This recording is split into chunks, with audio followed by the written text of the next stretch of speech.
So in your monitors, we were talking about that worst stage experience. So what, talking gear now, what in your monitors do you use? Dude, I have only had experience with one, and it's the one that I'm using now. It's Mackie's. Okay. I have no idea drivers or anything that I like. No idea. No, that's it's the only setup I've ever used, so I don't really have a reference to how good it is compared to anything else. But it works great. It's been Mackie, you say. Yeah, that's cool. And then do you have like a stereo belt pack, or you just got the one channel? Or? I run my Mackies into like a small mixer on stage. Into a mixer? A small little mixer. Okay. Yeah, that's it. But you mentioned you had a belt pack, or no? That was at like a fest, so they will have those stuff locked, ready for me to. But you should actually consider getting yourself because then you don't have to have the little mixer. Exactly. Or are you using the mixer for other stuff as well? I mean, sometimes I will.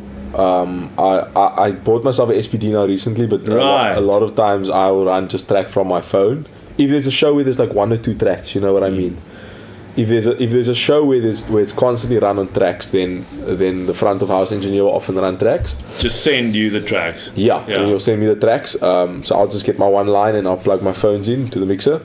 But I have some shows where I will just play tracks from my phone because there's only like one track needed or something like that, And then you also, like you said, you also do a bit of sampling and stuff sometimes. And then like with Arno is the only gig I've needed to use my SPD for, because I literally got it the other day. I was gonna ask you, if you have an SPD. Yes. Okay. So I got an SPD for Arno, and then obviously I'm running tracks from there, and I'm running samples. And how, getting used to that, oh, dude, it was in the beginning. It was like daunting, eh? Yeah, especially because now you're playing for Arno, so you don't want to mess it up. And you're getting used to playing with the SPD for the first time. Yes, I mean, at the end of the day, it's still you're still just playing. It's just that making those transitions smooth. So how do you do it? If you can talk just a little bit about that transitions. So it's like, obviously less is more. Definitely less is more to make a transition kind of easy. And then it's also just putting it in I had to really think about where I want to put it. Some like when Werner plays, a lot of the times you'll play it in front of him, where your first rack tom would be. Right. I played on my far left, but next to the hi-hat. Yes, next to the hi-hat. Okay. And then also just make sure that you set the pads, the sampling to whatever configuration makes sense to you. But definitely you have to run that thing in rehearsal. You can't just picture where it's going to be and how it's going to sound. You have to run it in your rehearsal. And luckily it wasn't too much. It was my first time playing with Arno, so they weren't too hectic. They weren't throwing me curveballs or anything. The set was set, and it was I prepared it that way. And there was probably 3 songs that had. Some of the songs are easy. I would start the song with like a sample beat, and then once I go to kit, it stays there. But there were one or two like high energy songs where I had to trigger stuff in the song. Yes, I had to quickly jump around, but it went fine. But it's something you have to rehearse, definitely. Yes. So you would, in other words, if I'm trying to explain this for people that have never used it or whatever, so you would basically replace a drum voice with hitting some of the pads. Yes. And then a sound would go for a while, and then you would have a stop button where you would stop it. But it's you all doing it with your sticks. Yeah, so I would have a track that I would play, so I would start the song off that way. The band will then, obviously, I'll count the band in, and then there was, maybe the second verse would be a completely like electronic drum groove, claps or whatever sort of a thing. Then I would completely switch over, play the groove and go back. There wasn't any, I wasn't ever triggering something that would last for like a few seconds and then have to pause it again. So nothing like that. Mostly like sort of 16 to 32 bar cycles kind of thing. Yeah. Oh, okay. And that that's kind of cool. Kind of it. Yeah. To be honest with you, I was I'm not very clued up with these things at all. Like I have an interface at home. I have like a Mac, a cool MacBook at home, but I need to really get into that. But the SPD made it super easy. Yeah, yes, very sure. easy. Yeah, it's a cool learning curve. Yeah, I thought it's going to be this whole thing, but it wasn't. It was just the fact that it was with the Arno gig. I didn't want to mess it up. Yeah, that's quite a big one to jump in with it. Yeah. But it's cool because I'm gonna start. I'll probably start using it with the folk stuff. Yes. And that's now you got it. Now yeah. And then like talking pre-show rituals or post-show rituals. I mean, obviously you have your warm-ups and that. Like, how do you approach like a show? Like, let's say you 20 minutes to showtime. What do you do? Most of the times I'm just kind of stretching in terms of what I'm doing with my hands. Yes. And then I am. Hopefully by that point I'm not thinking too much about the show, Yes. like like what must happen. You don't want to because that's stressing you out. Yes. Yes. Dude, I'm quite hectic with shows. If I know I have a show, the whole day I'm not quite the same. I'm kind of thinking constantly about the show. But 20 minutes before the show, it's mixed. Some days I'm feeling. It depends. You get some shows that have a cool backstage. The guys are just laughing, having a time, and then you forget about it. I love those. That is cool. When you're not those. in the crowd kind of Yes. thing. Yeah. Like I don't like. I know one thing that I don't like pre-show is I don't like hanging around friends and stuff. Yes. Like 20 minutes before the show. Yes. I kind of either want to be on my own or just with a band. Yes. 100%. It's also like that for you. Yeah, definitely. Yeah. Definitely, yeah. Because, the thing is... You don't want your thoughts to be taken away far. No, exactly. Yeah. Exactly. But I mean, but there's not a constant thing I'm doing before a show. It's more just about, like, I'm trying to tell myself... I almost talk to myself a little bit before show though. Yeah. It's like once you play that first song, it's like, oh, I actually know what I'm doing here. Yeah. Before you go on stage, sometimes I'm like, shit, I hope I don't make mistakes. I can be quite a bit in my head. Yeah. And then I have to just tell myself, I've done this before. Yeah. It's happened before. It's a lot of self-talk, I think, before the show. Definitely. Yeah, definitely a lot of self-talk. And post-show rituals, anything you like to do? I'm either quiet, silent, and moody because I had a bad show, or I'm just like completely relieved and like filled with a Joy, good feeling. yeah. Definitely a good feeling. Yeah. Okay. Like for example, when I played the show with Arno and them, it was a lot of songs I had to learn, and I only had a week to learn it. And I tried to memorize by heart and not chart things out. Not sight reading out. So when that last song happened, and I know that the mess ups I made were maybe small little things or forgivable mistakes for myself. Yes. I ended the show just like a sense of warmth. It's like, cool, I've got this done. Yeah. It's like finishing a big exam. Exactly. Like, yeah. Quite a weight off the shoulders. Yeah.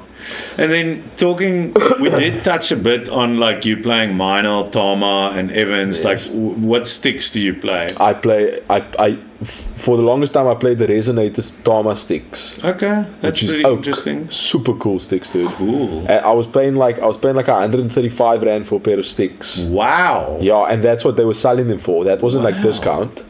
I think with like a tiny bit of discount, I would maybe pay like 110 rand or something for it. Okay. And Jeez, now we're I'd talking. love to feel them. Now we're talking oak, so it's probably a bit more durable than hickory. Yes, that's cool. And it's 5B, so it's gonna last anyway. Doesn't matter what wood. I guess it's a fairly thick. You also play what? What do you play? I also play 5B. Is it? But Vic Firth, which is super expensive. Yeah.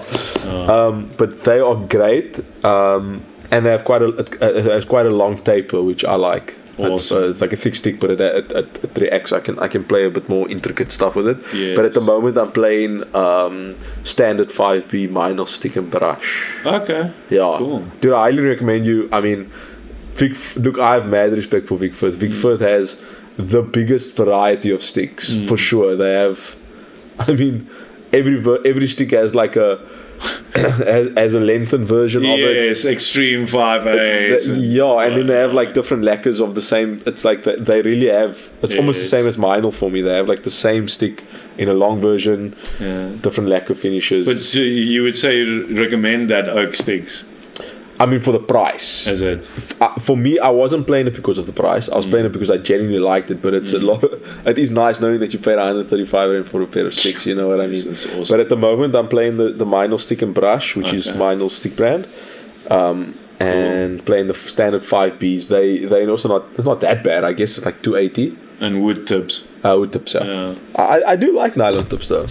You get some sticks where you'll play it and the stick hasn't even taken that much damage, but the tip that is the cool thing, about it's like the nylon tips. But I just don't like the sound of them. Yeah. Also, playing jazz, if you're playing swing and you want that consistency of your right cymbal to be somewhat the same, Yeah, and you have a wood tip, and some parts are not exactly the same. It's like I have to kind of sometimes rotate my stick. I'm like, sure, that's a bit different. With a nylon, just the consistency. That's very consistent. Yeah, nice, you're making a good point. Yeah. There. And then what the Oaks do is they sand the wooden sticks down for playing jazz so that it's consistent. Yeah. Yeah.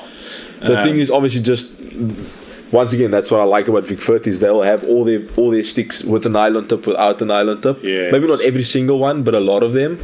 Where the Meinl stick and brush at the moment doesn't have any nylon tips. Right. But wood is still my go-to. Yeah. I just do like that about the... I always think if I had to design like a signature stick, would I make it nylon or wooden? And I kind of think I would maybe...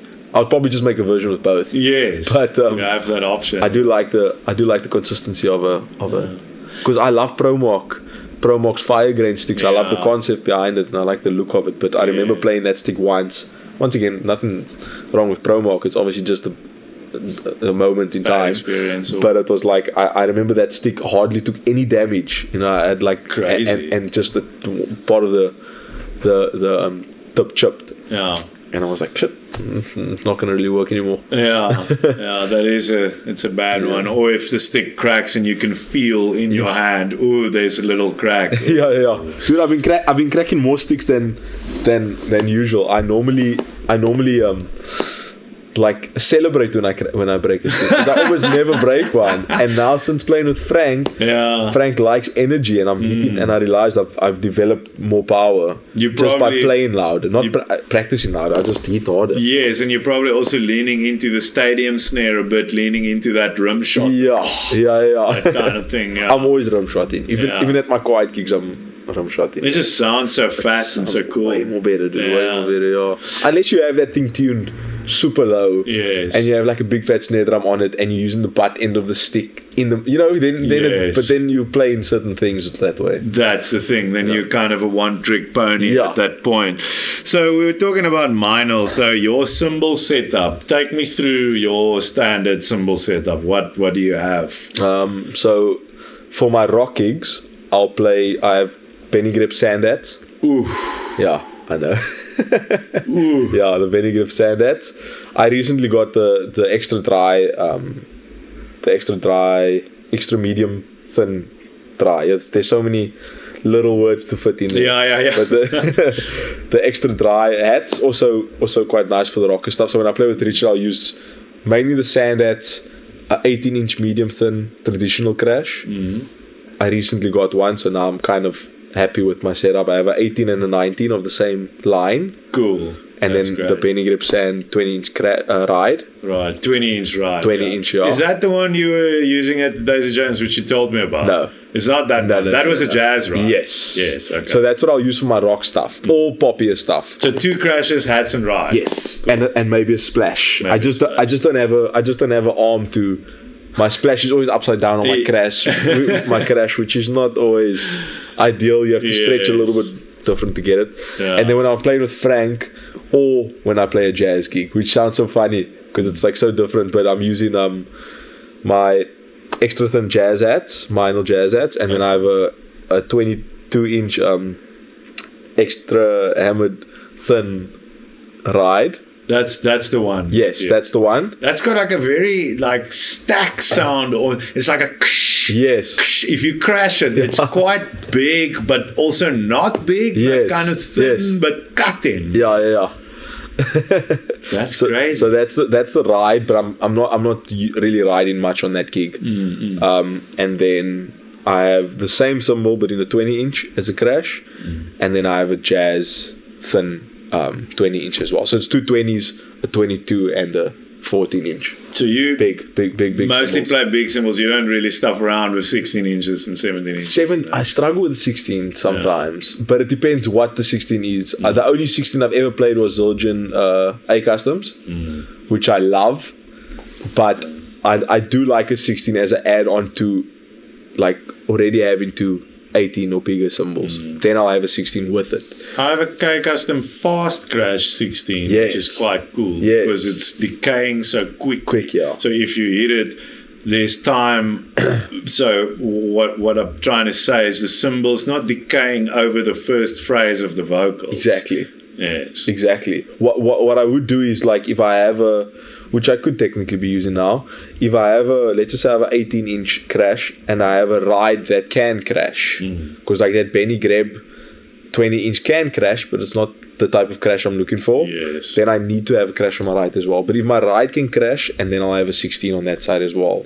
So Maybe. So but I don't own 16s. Yes. But if you put that 18 and 19 up, where do you have them? Like, is it by your floor tom? Where I have the my ride will be in like a proper, like a rock setup. You're like a second tom position. Yes. But a bit higher. Yes. And then my crash will be like overlaying it on top of it. Right. Yeah. Right. And you don't find that it restricts you when you have to play the bell of the ride? No, it's not taking it that much over. Yeah. So it's a bit higher. It's a bit higher, and it's taking like a bit of the right side away. Okay, so it's a little bit more to the rack tom side. It's a little bit more floor tom side. It's above the floor tom, above the ride. Right. Yeah. And the other crash then, where's that? That one's above, like in between the hi-hat and the first tom. Right. That position. Yeah. Okay. If I could. The gigs we play in, we bring in our own kit most of the time and stuff, so I'm not bringing extra stuff. But if I could, I would have 2 crashes on my left. Yes. So maybe then I would have like a 18 and a 19. Yes. Where the one's almost over hi-hat and one's almost over the rack tom. And then I would have ride and one big crash on my right. On your right hand side, yeah. But a 16 would actually be nice. I just don't know what 16 I would get. Yeah. So it'd have to be something very dark. Yes, no, for sure. Yeah. And then I need a stack. I don't have any stacks I'm running at the moment. I would like to get. You must. Don't you have old crack cymbals? I have one crack cymbal. Yeah, make a stack out of that. Like Kaya Letu that was here on Tuesday. He has this amazing sounding stack. Is it? It's just 2 cracked crashes. Yeah. It sounds so I good. Should do it, it's like so signature part of his sound. I should do it. Is he the dude that you posted a little video of him jamming? Yes. I saw it. He sounds nice. Sounds good. He's solid, man. Yeah. I can't judge just one video, but it sounded great on that video. Yeah. And then, like, when you getting the right sound, if you like playing on a drum kit, which kind of like, say you're going to Daisy Jones, and, like, how do you get the right sound out of the toms? Okay, so with Frank, it's easy because he likes a dead sound. Yes. So the kit can be as bad as anything. You just make it dead. You just pull the lugs out. Yeah. So obviously, then you're not going to do quick double strokes and gospel chops and stuff on the toms. Exactly that. Even with the big fat snare drums I play, I do still try to get a bit of tone out of it, but there's no resonance. So it's easy with him. With Richard's gigs, or like just any standard gig, I guess. My floor toms are anyway dead. Yes. So that's somewhat easy. You finger tight the floor tom. Yeah. You do get some of these kits, like, you hit that floor tom that's dead and it just goes and then you can't deal with that. Then I would rather go a little bit higher and get some sort of tone. Or maybe get a bit of resonance out of the bottom, out of the reso. Yes. Maybe make that a little bit tighter. Yes. Yeah. And then my rack tom, I do work with the kit. Sometimes I have to go a little bit against what I want to hear. Yes. Just so that the drum sounds somewhat nice. Yes. Even if it's a bit higher or a bit lower than what I want. And then with the kick drum, do you find that you mostly tune your batter side a little bit lower than what the person before you had it? Because I find that a lot of the time I get to the kick drum and it's kind of high, and I'm like, how do you, like, this? I've actually noticed that. This is not really sounding like a kick drum, guys. Come on, let's just loosen it a little bit and press whatever is inside there. Just press that tighter onto the skin. Yes. No, definitely. Kick is also finger tight a lot of the time. Yes, but I have noticed that you go jazz, but no, but like when a person's going, it's funny when you go to these gigs, the kicks are tuned high, and it's like they're not even playing jazz. They're playing. It's like so weird, and just the way it feels. I hate the way it feels, even with the jazz stuff. The gig I played, Blue Doom, it's a nice Mapex kit, but they really need to get new heads on that thing. But that kick is just whether tuned high or low doesn't sound very good, but it's the head. It's not the Mapex. Yeah. And then, like, we were sort of touching on music, but like favorite music that, I mean, what's a CD player? What's on your phone? What's on your streaming service now? Yo, a lot of everything, dude. I've been getting a bit more into like I jumped a lot to modern stuff and never gave some of the older stuff a proper listen like I did. So I'm getting into some of Miles Davis had this record which was like one of the first staple albums that started fusion. Yes. And it's called Bitches Brew. Yes. Have you seen it? Yeah, Have you heard it? I mean, yeah. It's something.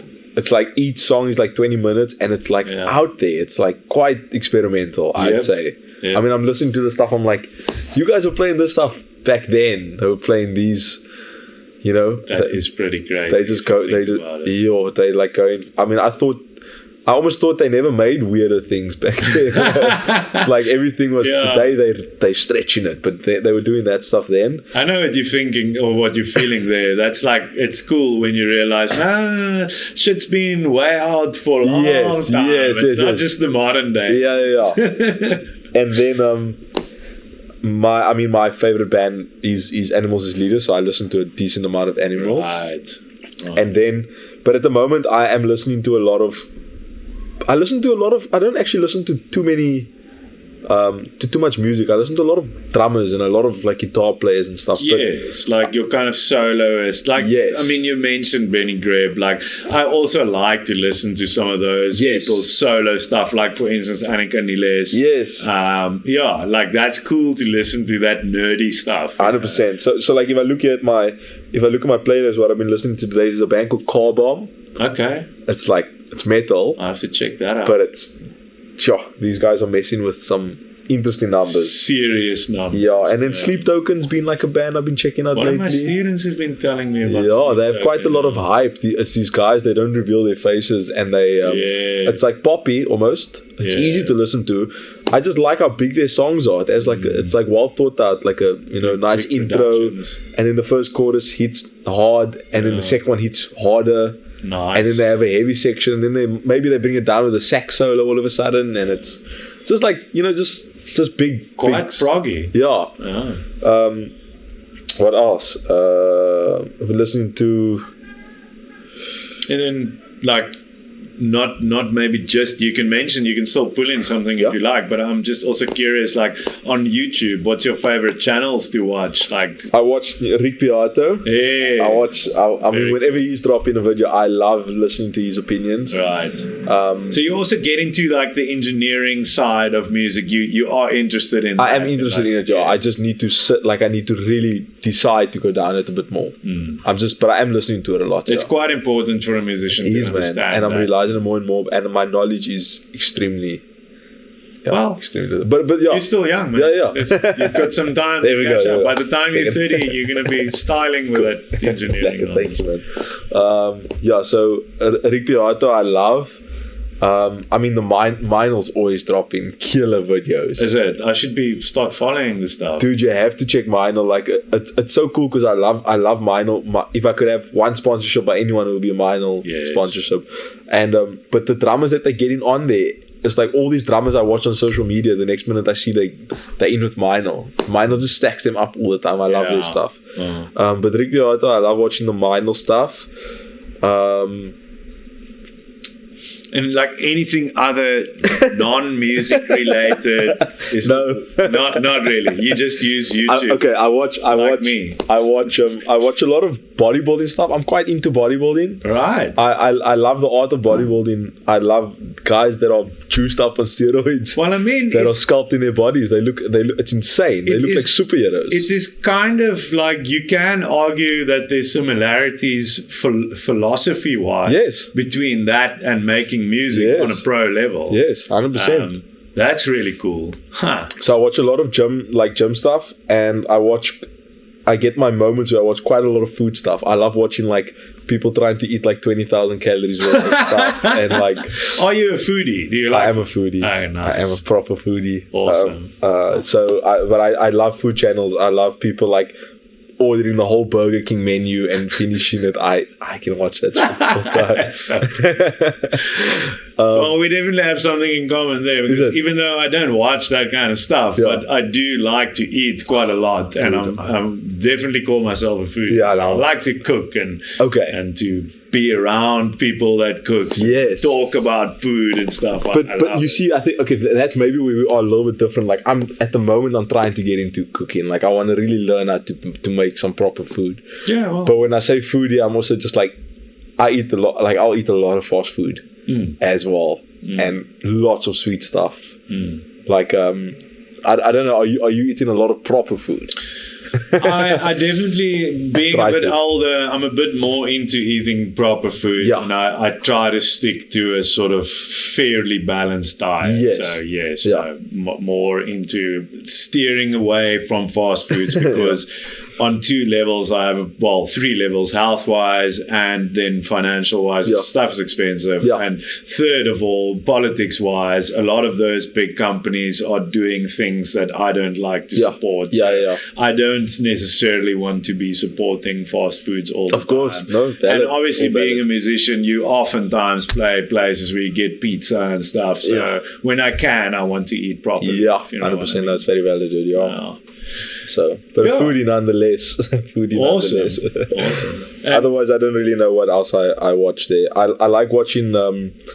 I like watching some like a bit of drama. Like I like watching like road rage videos. Fun. I love watching road rage stuff. That is funny, man. That is solid. I love some road rage. It's cool. Yeah, but shut, man. That'll be the end of today's Q&A. Thank you for telling us about your gear and stuff, and thank you for sharing very helpful tips. I mean, it's so cool chatting, tuning. I wish like we could go deeper into it, but we'll still do it. And maybe, who knows, we might even have a second podcast down the line when you've covered more ground and you've got more stories that I wanted to ask you about. So thanks for having Mezzanine Talks today on your schedule. I appreciate it once again. It's been a great pleasure. A good first experience for sure. Thanks, Dillon. Cool, man. Lekker dude.